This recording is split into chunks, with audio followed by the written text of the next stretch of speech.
What's up mga idol? For today's video mga idol, andito tayo sa Al Sawadee Beach, Barca. Kasi nga mga kasama namin ay nag-camping. Tapos yung si Cheryl is closing, kaya humabol lang kami. So nakarating kami dito is almost 1 o'clock na, mag 2 o'clock na in the morning. Pero buhay na buhay pa rin yung diwa nila dito. Yung iba natutulog na kasi nga natamaan na sa kanilang mga vitamins. Pagka umaga kaming nanguha ng bagungon, yung suso na malaki. Yan, kinuha namin kasi nga maaga kaming nagising kasi hindi kami masyado makatulog kasi sobrang lamig talaga.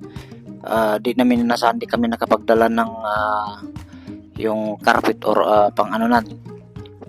So hindi kaya sa jacket lang. Right, so ayun, nagkuha na kami para maaga din kami mamaya makauwi. So bumalik na kami dito sa camping site. Tapos yun, nagkape. Tapos nagluto yung mga kasama namin ng nagluto sila ng sopas. So sobrang sarap ng sopas pag maaga. So may mga dala pa ako dito na mga pang crabs pero wala namang crabs.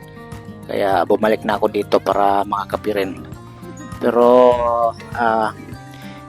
pinuntahan ko yung isa sa mga area dito na dito banda sa may mga mangroves. Kasi sinili po yung mga bagungon or suso. Anong tawag sa inyo nito? Ang sabi bagungon. So ang dami, sobrang dami, kahit ilang sako. Kayang-kaya kasi nga diretso yan doon sa pinakadulo, napakarami. Kaya nagkuha lang kami ng kukunti yung kanina.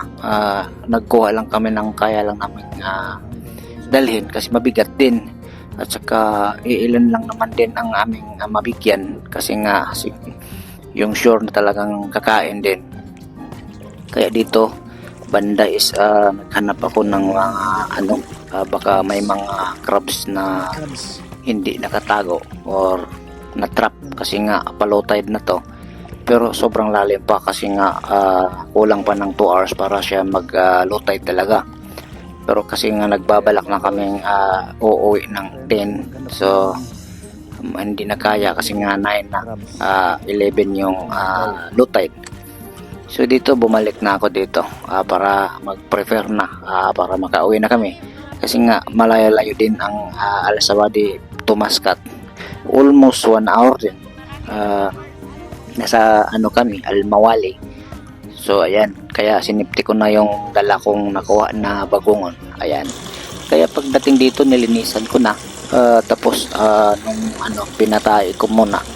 Tapos yan, niluto ko na. Kaya para matikman yung sabi nila is lagyan ng coconut. Kaya talagang yung isa ay talagang sinisip-sip, hindi naman nakuha. Kailangan pala yan na alpeler. Bago ka makakain, kailangan ng panungkit kasi dapat sungkitin mo yung laman doon sa loob.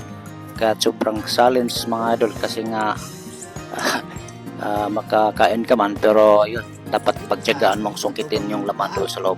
Pero sobrang sarap pag may gata.